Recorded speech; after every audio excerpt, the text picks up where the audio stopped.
चीजें हैं मनुष्य की जो मनुष्य को स्वयं करना,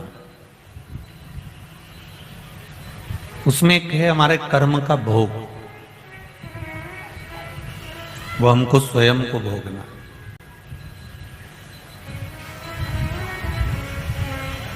पर यदि पुण्य की अगर पूंजी हमारे पास में है, अच्छा देखिए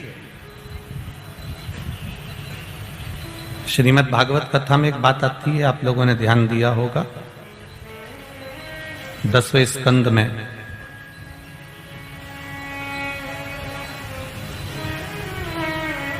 सुशीला रोज अपने पति सुदामा जी से कहती है कि तुम भगवान कृष्ण के पास जाओ,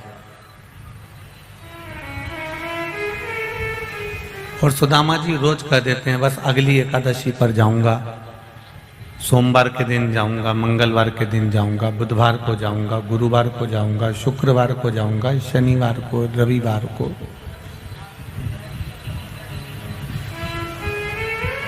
रोज कहा जाता है कि तुम भगवान के पास जाओ, द्वारका जाओ, पर वो सुदामा जी रोज जाने का प्लान बनाते हैं पर रोज नहीं जा पाते।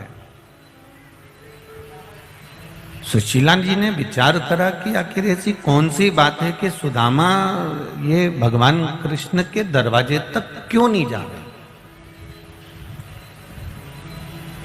भगवान कृष्ण के द्वार तक क्यों नहीं पहुंच रहे।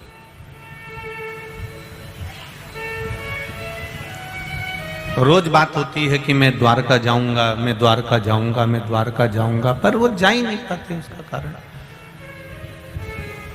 पीछे के सेकंड नंबर के जो बक्से हैं, सेकंड नंबर का जो पंडाल है उसके बक्से पीछे वाले चालू करिए।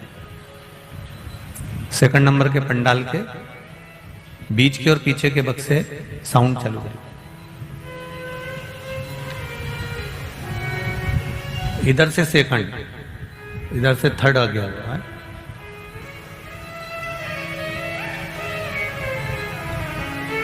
सुशीला जी रोज कर रही हैं और सुदामा जी रोज प्रयास कर रहे हैं, रोज प्रतिदिन जाने का मन बनाते हैं पर जा नहीं पाते। सुशीला जी ने विचार किया आखिर ऐसी कौन सी बात है कि सुदामा जी भगवान कृष्ण के यहां क्यों नहीं जा रहे।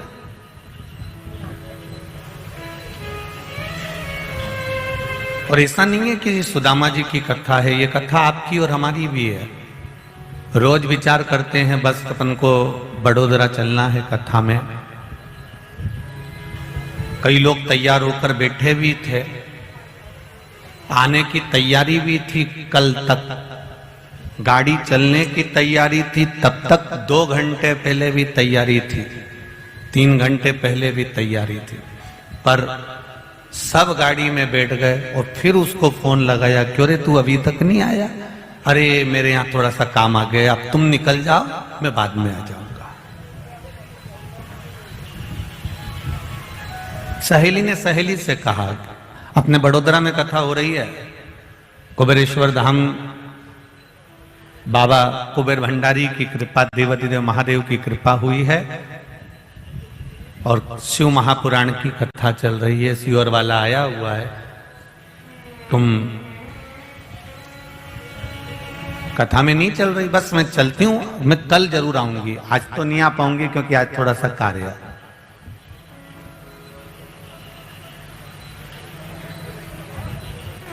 कोई ना कोई कार्य अटक रहा है, कोई ना कोई कार्य अड़ रहा है। रोज प्लानिंग होती है, रोज जाने का सोचते हो, रोज सोचते हो कि बस 2 बजेगी, टीवी खोलकर बैठ जाऊंगी, उतनी देर में मालूम पड़े फिर कोई आ गया, फिर कोई चले गया, फिर कोई आया, फिर कोई चले गया, उसी में हम लगे रहे, नहीं पहुंच ही नहीं पाए। तब सुशीला जी ने विचार करा कि मेरे पति सुदामा आखिर द्वारका तक क्यों नहीं जा रहे, द्वारका तक क्यों नहीं पहुंच रहे। तब उनको अंदाजा लगा कि कुछ ना कुछ बात जरूर है, रोज प्लानिंग होती है, रोज जाने का सोचते हैं, रोज सोचते हैं पर जा नहीं पाते। तब सुशीला पड़ोसन के यहाँ गई और अपना पल्लू फैलाकर सुशीला ने कहा कि काकी मेरा पति द्वारका जा रहा है, मेरे पल्लू में कुछ दे दो। और सुशीला के पल्लू में उस पड़ोसन ने 2-4 मुट्ठी जो भी उसके पास में चावल था, तंदुल था, अनाज था, उन्होंने पल्लू में डाल दिया। पल्लू में अनाज आया और लेकर सुशीला ने सुदामा जी को दिया और सुदामा जी फिर द्वारका पहुंचे। अर्थात ये हमारा शास्त्र, ये शिव महापुराण की कथा कहती है, यह भागवत कहती है कि अभी तक सुदामा जी के पल्ले में पुण्य प्रबल नहीं था, इसलिए सुदामा जी उस पुण्य के कारणवश वहां तक नहीं पहुंच पा रहे थे। अब सुशीला ने पुण्य दे दिया तो वो पुण्य के कारण द्वारकाधीश के सामने पहुंच गए। आपके पल्लू में भी जब तक पुण्य नहीं आएगा, जैसे सुशीला के पल्लू में पुण्य आया और सुशीला ने अपना पुण्य, अपने पल्लू का पुण्य सुदामा जी को दिया और सुदामा जी द्वारका गए और उन्हें द्वारकाधीश का दर्शन हुआ। फिर द्वारकाधीश ने राजसी ठाठ सुदामा जी को दे दिया। बस यही शिव पुराण कहती है कि हमारा जब पुण्य हमारे पास आ जाता है, हमारा पुण्य जब प्रबल हो जाता है, हमारी झोली भी, हमारा पल्लू भी, हमारी जेब भी, हमारी गठरी भी जब पुण्य से भर जाती है, तब जाकर अपने गांव में, अपने नगर में, अपने परिवार में, अपने बहड़िया परिवार में एक शिव महापुराण की कथा हो पाती है। यह पुण्य प्रबल होता है तब।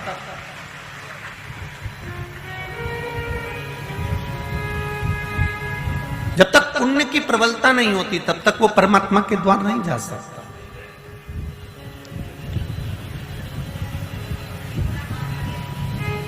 और जब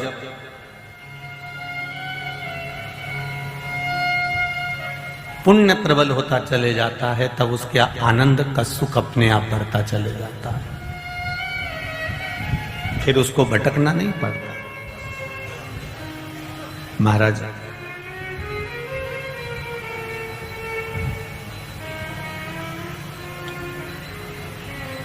मनुष्य का जीवन 3 घरों में निकल जाता है। ये मानव का जो शरीर है, जन्म से लेकर मृत्यु तक के बीच में 3 घरों में इस मनुष्य का जीवन निकलता है। पहला, जन्म लेता है तो पिता के घर में रहता है, बड़ा होता है, खुद कमाता है तो खुद के घर में रहता है, और जब बुढ़ापा आता है तो बेटों के घर में रहता है। 3 घरों में ये मनुष्य का जीवन निकल जाता है। ये मानव का शरीर 3 घरों में निकल जाता है।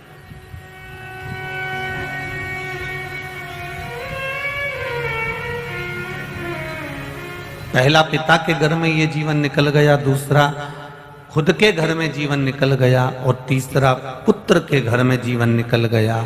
हाँ, यदि कोई पुण्य हमारा होगा, यदि हमने अपने बच्चों को अच्छा संस्कार दिया होगा, अच्छे संस्कार हमने बच्चों को दिए होंगे, तो पुत्र के घर में बुढ़ापा निकल जाएगा, और नहीं अच्छे संस्कार दिए होंगे तो वृद्धाश्रम में बुढ़ापा निकल जाएगा। ये संस्कारों पर हमारा बल होना चाहिए। बच्चों को कार मत दिलाओ, संस्कार दिलाओ। कार दिलाओगे तो बच्चे बेचकर खा जाएंगे, और संस्कार दिला दिए तो बच्चे कारों की लाइन लगा देंगे। संस्कार होंगे तो कार भी शोभा देगी, नहीं तो कार भी शोभा नहीं देगी। साहब, कोई के यहाँ बहुत सारी कार है, उसके छोरा हों दिन भर पीने में लगे रहते हैं, मदिरा में लगे रहते हैं, दिन भर गांजा फूकें, दिन भर भांग खाएं, या दिन भर मदिरा का पान करें, या दिन भर जुआ खेलें, तो कोई सम्मान नहीं उनका संसार में।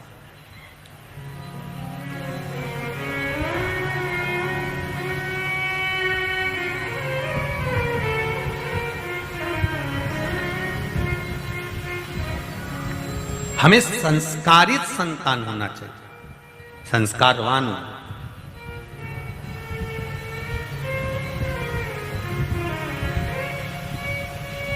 तुम घड़ी हाथ में बांध सकते हो,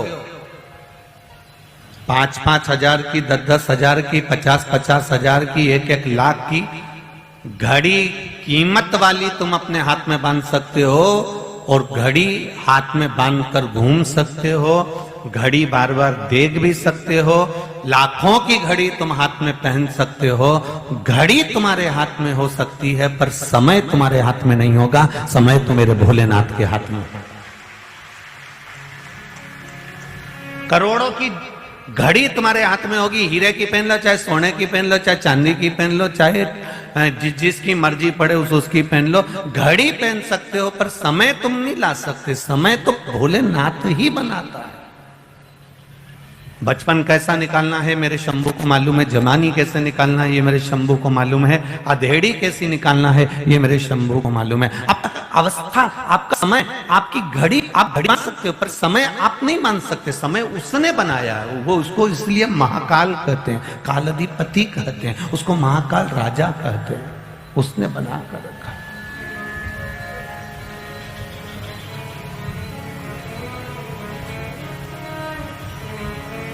और फिर निवेदन करूंगा, जो पहले की कथाओं में कहा, आज फिर कह रहे हैं आपसे, फिर निवेदन कर रहे हैं, फिर विनती कर रहे हैं आपसे। घड़ी खराब हो जाए तो कपड़े वाले की दुकान पर मत ले जाना, पहले भी कहा है। घड़ी खराब हो जाए किराने की दुकान पर मत ले जाना। घड़ी खराब हो जाए तो बर्तन वाले की दुकान पर मत ले जाना। घड़ी खराब हो जाए तो घड़ी वाले की दुकान पर जाना। घड़ी सुधारेगा तो घड़ी वाला सुधारेगा और कह देगा तुमसे, ये घड़ी को सुधारने में मुझे 7 दिन लगेंगे, यहाँ पटक दो, तुम जाओ 7 दिन बाद आना, घड़ी लेकर चले जाना। तो तुम कहोगे इसमें सेल बदल के देख लो ना, चल जाए तो। उसने कहा मैंने सब बदल के देख लिया, पर ये थोड़ी गड़बड़ है, कहीं अटक रही है, अटक रही है, इसलिए ये आगे नहीं बढ़ रही है, इसकी अंदर से प्रॉब्लम है। वो अंदर की प्रॉब्लम में देख लूंगा, तब मैं इसको सुधार दूंगा। 7 दिन तुम मेरे यहाँ पटक दो। उसने फिर तुम्हारे सामने घड़ी खोली, उसकी मशीन निकाली, उसको घासलेट में या पेट्रोल में या एसिड में डाल दी। अब उसको 7 दिन तक उस एसिड में पटक के रखा, उस पेट्रोल में पटक के रखा, रोज पेट्रोल में से निकालता, मलता, फिर पेट्रोल में डाल देता, फिर मलता, फिर पेट्रोल में डाल देता। 7 दिन तक उसने पेट्रोल में डुबा के रखी उस मशीन को। तुमने कहा देखना भैया खराब मत कर देना, अरे तुम चिंता मत करो पूरी चालू करके दूंगा, और उसने पेट्रोल में डुबा के रखी। 7 दिन बाद जब तुम आए तो तुम्हें घड़ी अच्छी की अच्छी दे दी। उसी तरह ये घड़ी को बर्तन वाले के यहाँ या कपड़े वाले के यहाँ लेकर मत जाओ। ये समय, ये घड़ी, ये पल, ये नक्षत्र, ये समय, ये काल, सब कुछ मेरे महाकाल ने बनाया है, मेरे भोलेनाथ जी ने बनाया है। जब समय अच्छा ना चले, तुम्हारा दुख की घड़ी चल रही हो, तकलीफ की घड़ी चल रही हो, तब इस शरीर को लेकर, इस घड़ी को लेकर कहीं मत जाना। मेरे महादेव की कथा में आकर बैठ जाना, मेरे शिव के द्वार चले जाना, शंकर की चौखट पर चले जाना। शंकर क्या करेंगे? शंकर जी कहेंगे 7 दिन लगेगा घड़ी सुधारने में। तो शिव पुराण भी 7 दिन की है। तो उस घड़ी वाले ने क्या करा था? पेट्रोल में डुबा के रखा था। तो महाराज क्या करेगा? तुमको भी शिव पुराण में 7 दिन तक डुबो के रखेगा, और बीच बीच में जो जो भजन आएगा तो भजन में समझ जाना कि महाराज ब्रश से रगड़ रिया, और रगड़ेगा तो घड़ी के लिए 7 दिन में चालू हो जाएगी, ये निश्चित है। और जब चालू हुई तब तुम बढ़िया फिर कहोगे भगवान जाने, मेरा तो भगवान ने हाथ पकड़ लिया, इतनी दुखी थी, इतनी तकलीफ में थी, पर जब से मैंने शिव महापुराण की कथा सुनी तब से मेरे बाबा ने मेरे ऊपर कृपा करना चालू कर दी। कुछ कृपा भगवान ने ये करी है, वो तुम्हारे कर्म के अनुसार करी है। कर्म तुमने करा था, इस घड़ी को सही जगह लेकर चले गए, कपड़े की दुकान पे दे देते, फिर कपड़े वाला उसको बर्तन वाले के यहाँ भेजता, बर्तन वाला उसको वहां भेजता। बाद में वो घड़ी फिर घड़ी वाले के यहाँ जाती तो दुख तुमको होता कि 15 दिन 20 दिन लगा दिए, 1 महीना लगा दिया। बहुत मिलेंगे तुमको। राजा परीक्षित ने जब प्राण त्यागे तो 7 दिन मिले थे, और राजा परीक्षित भी जान गए थे कि किसके पास घड़ी लेकर जाना है। राजा परीक्षित 351 ऋषि राजा परीक्षित को मिले थे। कोई ने कहा हम यज्ञ करवाएंगे, घड़ी सुधर जाएगी। कोई ने कहा हम तुमसे हवन करवाएंगे, ऐसा करवाएंगे। कोई ने कहा हम तुमसे अनुष्ठान करवाएंगे। कोई ने कहा हम तुम्हारे लिए यह पाठ कर देंगे। कोई ने कहा हम तुम्हारे लिए ये कर देंगे। कोई ने कहा हम तुम्हारे लिए ये कर देंगे। 350 ऋषि सुखदेव जी महाराज बाद में मिले, पर राजा परीक्षित को 350 ऋषि मिले। उन्होंने कहा हम तुम्हारे लिए ये करेंगे, वो करेंगे। पर राजा परीक्षित ने कहा 7 दिन मिले और घड़ी सुधारना जरूरी है, नहीं तो अंत बिगड़ जाएगा। तो उसने इनका कहना ही नहीं माना। कोई ने काम तुम्हारे लिए ये कर देंगे, कोई ने कहा ये सी विद्या कर देंगे, कोई ने कहा वैसी विद्या कर देंगे। राजा परीक्षित ढोंग ढकोसले में नहीं पड़ा। और आपसे भी निवेदन है, दुनिया में बहुत ढोंग चल रहा है, बहुत प्रपंच चल रहा है, बहुत ढकोसला चल रहा है। किसी के भ्रम में मत पड़ना। अपनी घड़ी को लेकर इस शरीर पर बस कर देना, अपने आप सुधर जाइए। शिव के मंदिर जाइए, परमात्मा के द्वार जाइए, भगवान की चौखट पर जाइए। किसी ढोंग ढकोसले में मत पड़ जाना।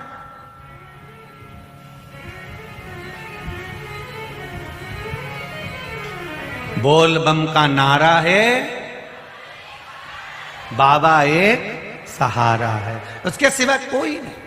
परीक्षित को लगा कि मुझे सुधारेगा कौन, इस घड़ी को पल को कौन संवार सकता है। तो 350 ऋषियों को छोड़ने के बाद राजा परीक्षित फिर सुखदेव जी के पास गए। सुखदेव जी ने ये नहीं कहा कि मैं तुझसे हवन करवाऊंगा, सुखदेव जी ने ये नहीं कहा मैं तुझसे यज्ञ करवाऊंगा, सुखदेव जी ने ये नहीं कहा कि मैं तुझसे अनुष्ठान करवाऊंगा। सुखदेव जी ने एक ही बात कही, मैं भगवान की कथा करूंगा और तू उसको सुनते जाना। सुनते सुनते तेरा विश्वास जाग जाएगा और ये आत्मा परमात्मा से मिल जाएगी। फिर अगर सांप भी डसेगा तो तुझे भय नहीं होगा। बस परीक्षित जान गया, असली घड़ी सुधारने वाला मिल गया और उसने भगवान से मिला दिया। 7 दिन में परमात्मा से मिला दिया उस सुखदेव जी महाराज ने राजा परीक्षित को।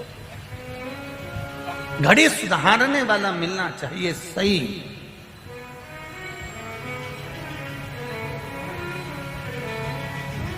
अगर सही ऐसी सुधारने वाला नहीं मिले, घड़ी सुधारने वाला नहीं मिले तो दिक्कत आ जाती है।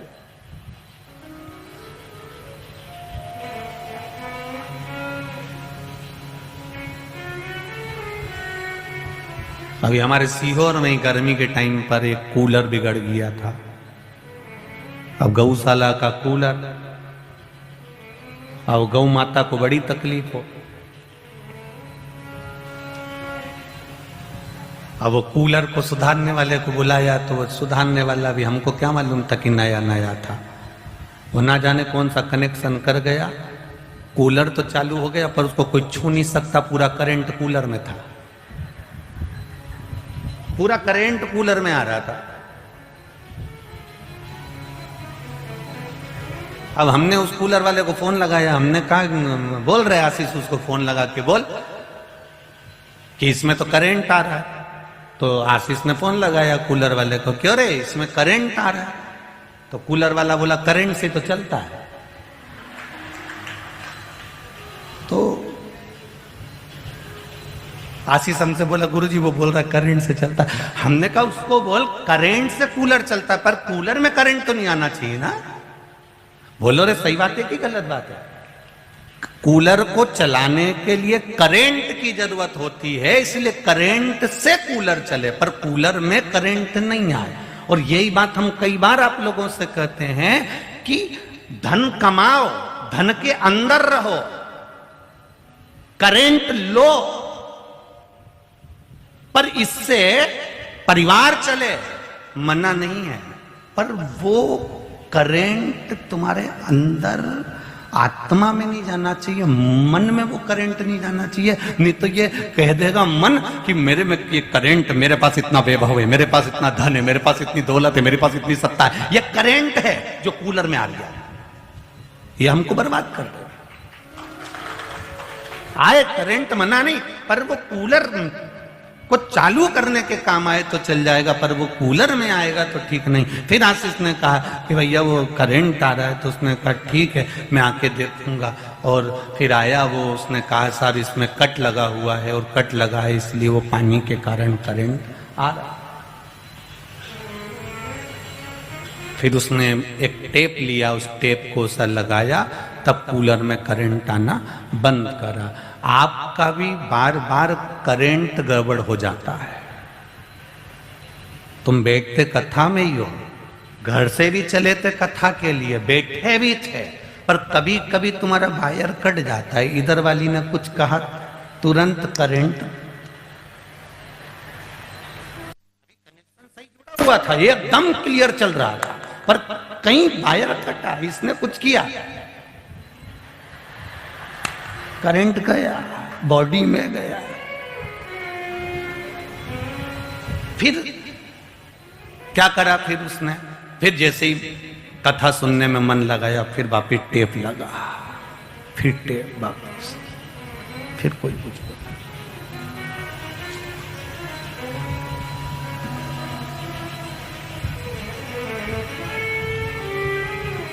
ये जीवन ऐसे ही परमात्मा के भरोसे पर छोड़ दो इस मानव शरीर को। इस मनुष्य की देह को जब परमात्मा के भरोसे पर छोड़ोगे तो जीवन का सुख प्राप्त होगा।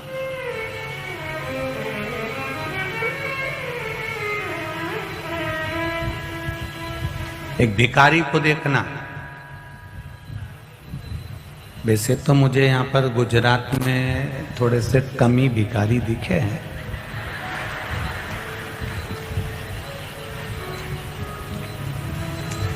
किसी चौराहे पे लाल बत्ती पे गाड़ी, जहां पर चौराहे आता वहां पर ही गाड़ी रुकी, ऐसा कोई कांच माच बजाने वाला नहीं मिला। एक आध जगह कहीं मिला था तो वो एक आध जगह कहीं का बजा रहा था, पर इतना भिखारी नहीं दिखा हमको।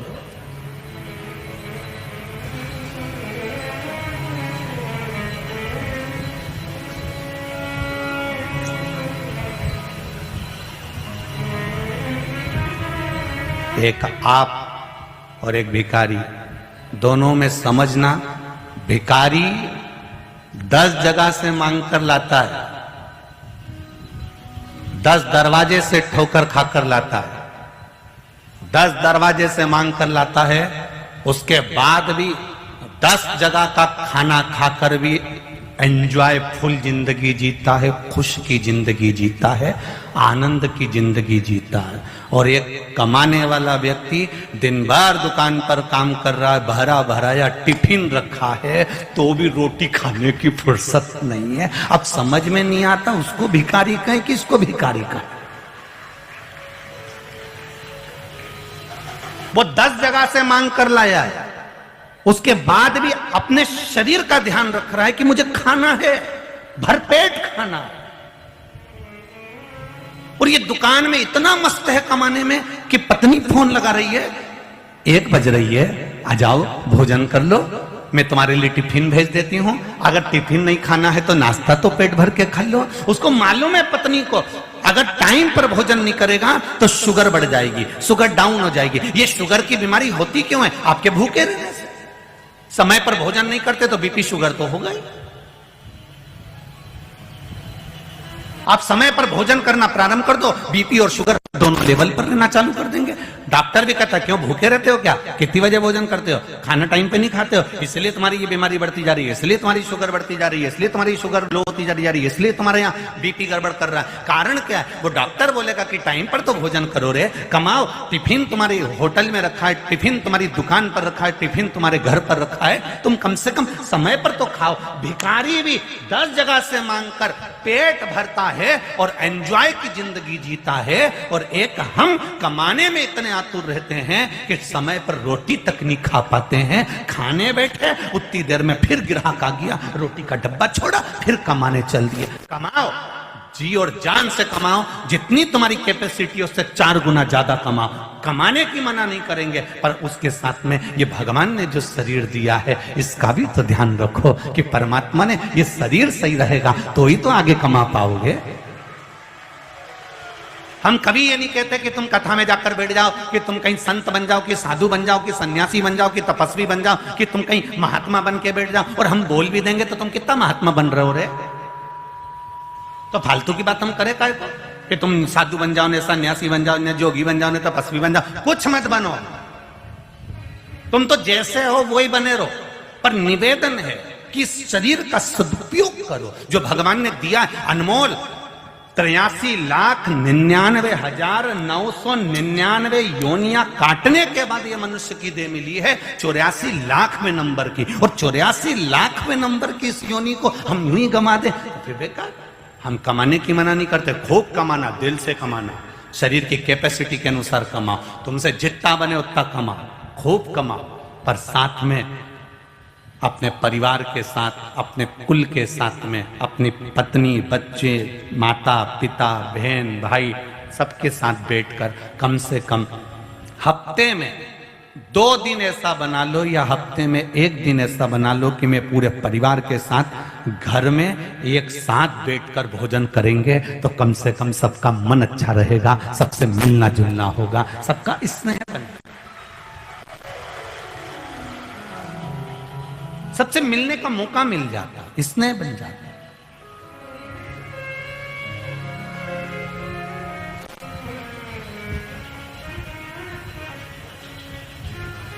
मैं बहेड़िया परिवार से कहूंगा, बहेड़िया जी हम लोग कथा करने के लिए परली बैजनाथ सोमानी जी के यहाँ गए थे। यहाँ सूरत वाले सोमानी जी भी बैठे हैं, उनको भी स्मरण होगा। हम परली बैजनाथ गए थे कथा सुनने के लिए। तो कथा करने के लिए जब परली बैजनाथ गए, जैसे बहेड़िया परिवार में तीनों भाई और तीनों भाइयों की मित्र मंडली और पूरी समाज, माहेश्वरी समाज, मारवाड़ी माहेश्वरी समाज बड़ोदरा की जो लगी है, ऐसा कैसा ही वहां जब परली बैजनाथ जब कथा करने गए, सोमानी जी कथा कराए, तब हमने देखा वो उनके घर में वो अकेले। तो हम देखते वो सुबह के टाइम पर हमारे को दोपहर में कथा में लेकर जाते, उसके बाद वो जो गायब होते तो रात को भी मिलना नहीं हो पाता। तो हमने सोमानी जी से पूछा, उनके पिताजी से, बाबू कहाँ चले जाते हैं? गुरुजी अकेला है, समाज के लोगों के साथ में मिलकर पूरी इतनी लाखों जनता जो आ रही है उसकी व्यवस्था देखना पड़ती है। हमने कहा एक बार हम भी जाकर देखेंगे, जैसे हमने कल बहेड़िया परिवार के साथ में आकर यहाँ व्यवस्था देखी, ऐसी हम वहां भी देखने गए। और जब जाकर देखा कि वहां पूरी समाज, पूरी मारवाड़ी माहेश्वरी समाज सबको हथेली पर झेल रही है। और कल हमने यहां देखा कि पूरी माहेश्वरी मारवाड़ी समाज सबको हथेली पर झेल रही है। मैं धन्यवाद दूंगा मारवाड़ी माहेश्वरी समाज को। यह माहेश्वरी समाज कोई साधारण नहीं है, ना जाने कितने लोगों को प्रेरणा देती है, आगे बढ़ने की सीख प्रदान करती है कि काम कोई छोटा सा नहीं होता। मारवाड़ी माहेश्वरी समाज कहती है छोटे से छोटा काम भी करोगे और अगर कर्म पूरा करोगे तो तुम बढ़ते चले जाओगे, क्योंकि तुम भगवान महेश के वंशज हो। ये सीख देती है हमको। कल बहुत अच्छा लगा, बहेड़िया परिवार के साथ हम यहाँ आए और हमने देखा संपूर्ण सब माहेश्वरी बंधु और ना जाने कितने कितने भाई बहन सब लगे हुए हैं आनंद के साथ में। और कई कई संस्थाएं भी लगी है, एक कोई बहनों की संस्था भी यहाँ पर लगी है, कोई चाय बना रही, कोई कॉफी बना रही, कोई कुछ बना रही, कोई कुछ। देखकर प्रसन्नता, उसको देखकर एक आनंद की अनुभूति हुई। कोई सखी मंडल वगैरह है बना रही। कितना कितना प्रेम। हम दुनिया के लोगों से कहते हैं कहीं अगर तुम्हें कहीं सन्यासी, साधु, संत, महात्मा, जोगी, तपस्वी, तप करने वालों का दर्शन करना है तो कहीं जाने की जरूरत नहीं है, शिव महापुराण के अंदर आकर बैठ जाओ। जितने भी भक्त तुम्हें बैठे हुए दिखेंगे ये सब शंकर के तपस्वी, साधु, सन्यासी हैं। और जो सेवा कर रहे हैं ये मेरे भोलेनाथ की कृपा से बैकुंठ से भेजे हुए वो आनंद है जो नित्य सेवा में लगे हुए हैं। ये प्रमाण।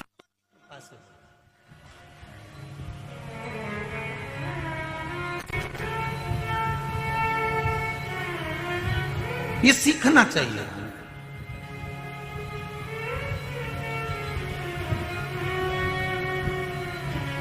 तेरी कृपा बिना न हिले एक भी अणु, लेते हैं श्वास तेरी कृपा से तनु तनु। बखान क्या करूं मैं राखों के ढेर का, चपटी भभूत में खजाना कुबेर का।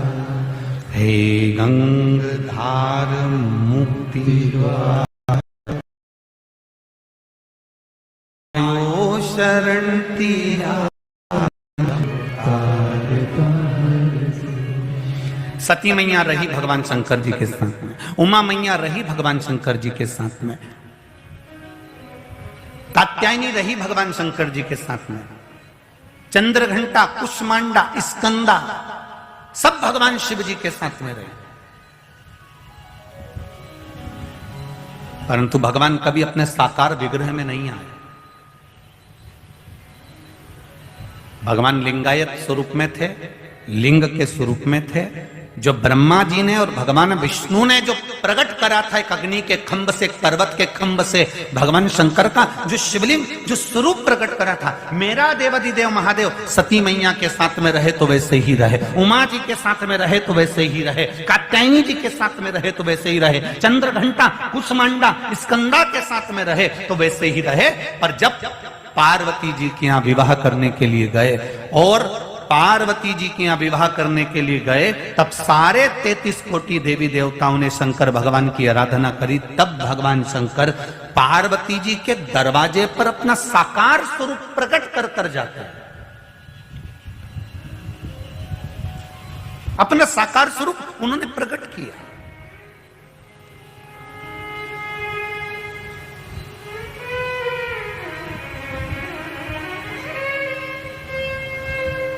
जैसे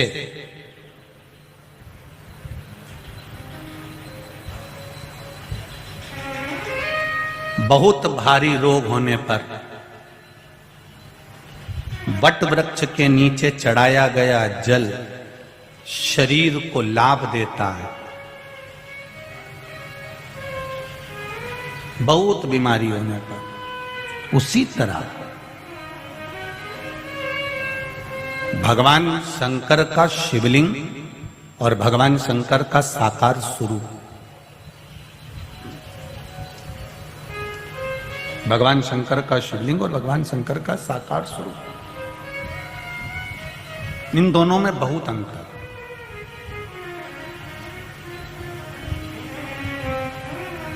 एक बार माता उमा जी ने भी भगवान महेश से पूछ लिया था, जरा ध्यान देना,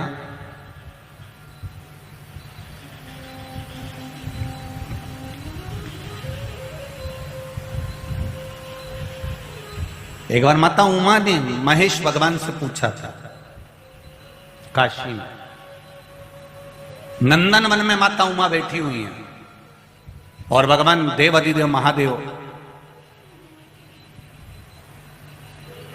आज नंदी पर आ रहे हैं।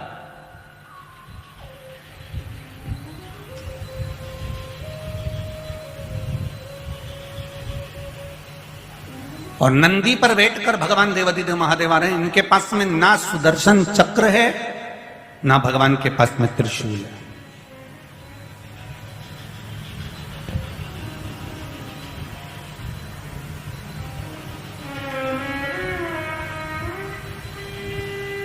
पहुंचे नंदनवन में, माता उमा ने महेश भगवान को देखा, भगवान महेश को देखा, भगवान शिव को देखा।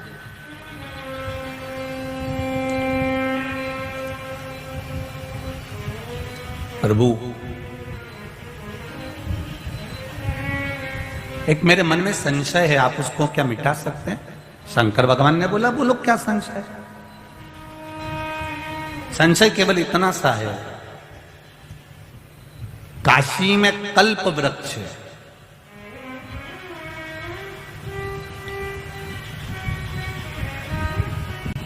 देवलोक में कल्प वृक्ष है, कई जगह पर लोग कल्प वृक्ष लगाते भी हैं, सारी दुनिया में कल्प वृक्ष है। उस कल्प वृक्ष के नीचे कोई बैठता है और बैठा तो जो मांगता है वो उसको मिलता, कामना की पूर्ति होती।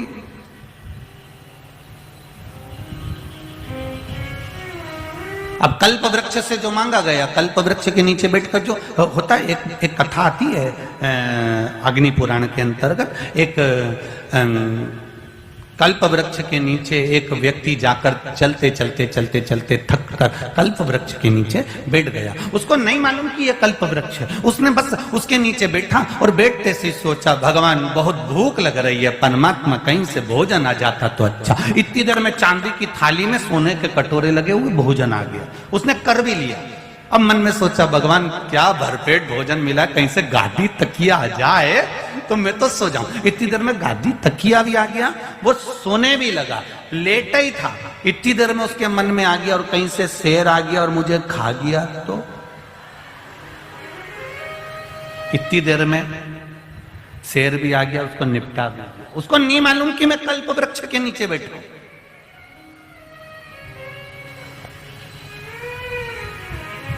अगर उसको मालूम होता ना कि ये कल्प वृक्ष है तो वो ये सब चीज नहीं मांगता, सबसे पहले मांगता कि भगवान मुझे ये दे देना, भगवान मुझे वो दे देना।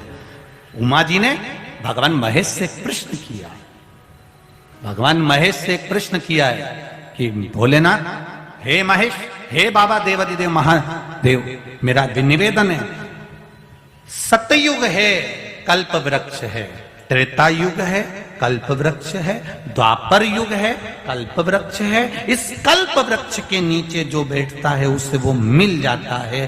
क्या कली काल में कोई कल्प वृक्ष नहीं होगा? देवादिदेव महादेव ने जो कहा, मैं इस बड़ोदरा की पावन धरा से कहना चाहूंगा, आप भी जरा ध्यान लगाकर सुनना, जितने आस्था चैनल पर सुन रहे हो, जितने फेसबुक यूट्यूब पर सुन रहे हो, और जितने इस बड़ोदरा के पावन ग्राउंड में बैठकर सुन रहे हो, लाखों की संख्या में आप आए हो, उसको ध्यान लगाकर सुनिएगा जरा।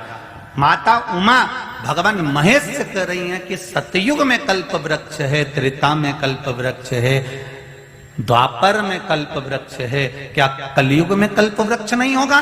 भगवान महेश ने कहा, कौन कहता है माता उमा कि कलयुग में कल्प वृक्ष नहीं होगा? कल्प वृक्ष तो होगा, पर उस वृक्ष के नीचे कोई भी कितना भी बैठकर मांग ले उसे कुछ नहीं मिलेगा, कुछ नहीं मिलने वाला। सुन लो री बड़ोदरा वाली जीजियों अच्छे से, और जितने बैठे हैं मेरे जी जाऊं, तुम भी अच्छे से सुन लो, ध्यान से सुनिए।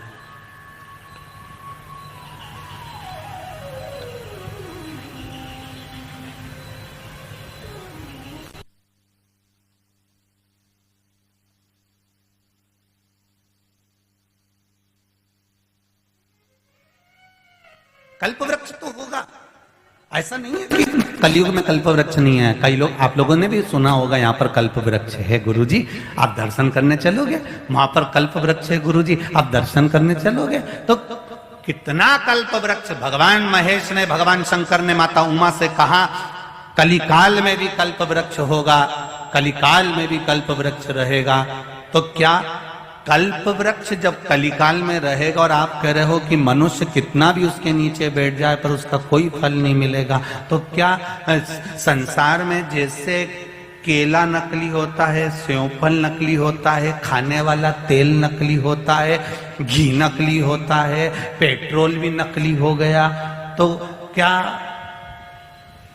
कल्प वृक्ष भी नकली होगा क्या?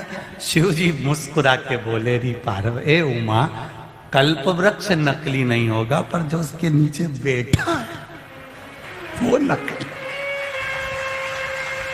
कल्प वृक्ष क्यों नकली होगा?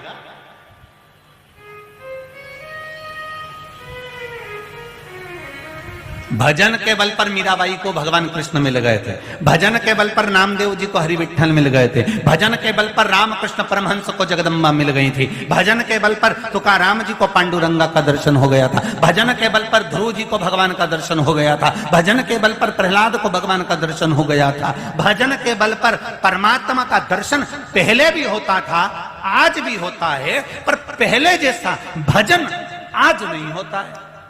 नहीं तो परमात्मा तो मिल गया। कल्प वृक्ष असली है, बस बैठने वाला। बहुत समझने वाली बात है ये। एक पढ़ा लिखा लड़का, उसको कहीं नौकरी नहीं मिल रही थी, तो उनके जैसे अपने बड़ोदरा में कथा हो रही है, ऐसे वहीं पर कहीं पे सर्कस आ गई। जो सर्कस आया तो पढ़ा लिखा लड़का जाकर बोला सर्कस के मैनेजर से, सर मेरे पास नौकरी नहीं है, मैंने MBA सब करा हुआ है सर, मेरे को नौकरी दे दो सर। सर ने कहा हमारे यहाँ नौकरी तो मिल जाएगी, पर तुम्हें बंदर के कपड़े पहनना पड़ेंगे और तुम्हें पिंजरे में छोड़ दिया जाएगा और तुम्हें शेर के मुंह में हाथ देना पड़ेगा, तो तुम्हें 9,000 रुपये महीना मिलेगा। कि ठीक है सर, दे दो, मैं दे दूंगा। मरता क्या नहीं करता, नौकरी नहीं है तो बेचारा उसने सर्कस में नौकरी कर ली। इसको पिंजरे के अंदर छोड़ दिया, जैसे ही पिंजरे में छोड़ा, छोड़ने के बाद थोड़ी देर बाद उसमें शेर आ गया पिंजरे के अंदर। पहले ही कहा था कि शेर आएगा, और शेर आया दहाड़ता हुआ।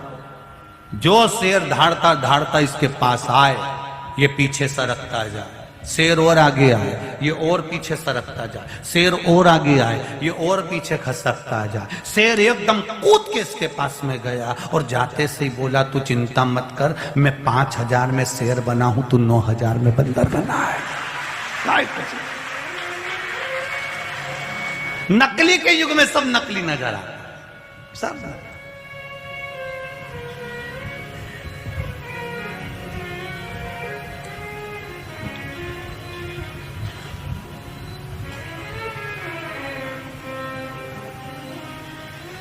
वाह वारी दुनिया, मतलब की दुनिया में किसी का कोई नहीं। बहुत कठिन है असली मिलना। आज के जमाने में असली घी नहीं मिलता, तो असली गुरु कहां से मिलेगा? बहुत ढूंढना पड़ेगा, बहुत। इतना गुरु हो गया, इतना गुरु हो गया, 2 रुपए किलो में ढूंढ लो। तुम जाना किसी कुंभ के मेले में ढेर गुरु ही गुरु मिलेगा, ढेर सारा। साहब इनका इतना, इनका इतना, इनका ये मठ ने, उनका ये मंदिर ने, उनका ये इतना गुरु। अब इसमें पहचानो तो असली कौन सा है रे? असली कौन सा है? तो शिव महापुराण की कथा कहती है, असली वही मिलेगा जो तुम्हें बस खुद से ना जोड़कर परमात्मा से जो जोड़ दे, राम नाम और कृष्ण नाम, शिव नाम से जोड़ दे, बस वही असली। जो आपको अपने घर का पता बताए, जो आपको अपना पता बताए, वो असली नहीं हो सकता। जो आपको परमात्मा का पता बता दे, बस वही असली हो सकता है। बाकी का दुनिया में सब नकली है, सब नकली। उमा माता ने कहा महादेव जी से, महेश्वर भगवान से, तो क्या कल्प वृक्ष नकली होगा? नहीं, जो नीचे बैठा है वो नकली है। अगर वो असली होता और कल्प वृक्ष के नीचे बैठता तो कल्प वृक्ष उसको देता। तो फिर संसार के लोगों के लिए वो कौन सा कल्प वृक्ष है कि पापी से पापी भी उस कल्प वृक्ष के नीचे जाकर बैठ जाएगा और उसकी मन की कामना पूरी हो जाएगी। तो मेरे भगवान महेश ने कहा वो कल्प वृक्ष एक है जो तुम रूका जी ने चंचुला को शिव महापुराण की कथा सुनाई। वो कथा का जहां पंडाल लगेगा वो कल्प वृक्ष है कि पापी से पापी भी बैठ गया तो भी फल पाकर ही जाए।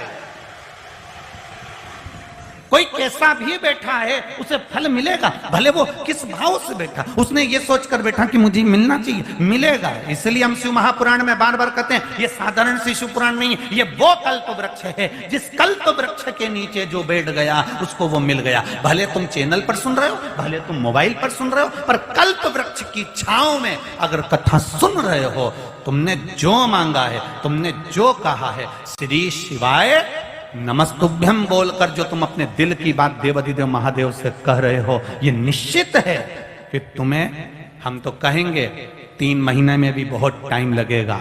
अभी गुजरात वालों को तो 2 कथा मिली है, ये मेरा विश्वास कहता है। जिन्होंने यहां कथा सुनी है उनका अगला ऐसा पत्र, ये मेरा विश्वास कहता है कि पावागढ़ के पास में जो कथा है उसमें मिल जाए। अब 3 महीने तो दूर है। पावागढ़ की कथा कब की है? शायद जनवरी फरवरी में, 23 जनवरी, जनवरी ना? हाँ,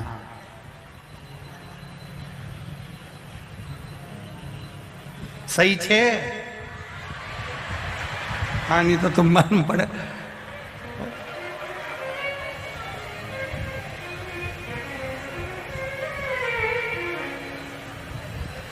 क्यों रे आस्था वालों बताओ ना, इनके नहीं मालूम बापड़ा निकाली सो तो बता बा। अब तो अभी कौन सा महीना चल रहा है? ये दिसंबर। अब जनवरी आने में तो 3 महीना भी पूरा नहीं होगा। ये मेरा विश्वास करता है। पत्र आपका भी वहां पहुंचेगा कि मेरा बाबा ने मेरी सुनी है। मैंने पंडाल में बैठकर कथा श्रवण करी थी बड़ोदरा में, और बाबा ने मेरी सुनी है, बाबा ने मुझे दिया है। तुम कहोगे, तुम्हारा भी पत्र वहां पहुंचेगा कि मुझे मेरे बाबा ने हाथ पकड़ा।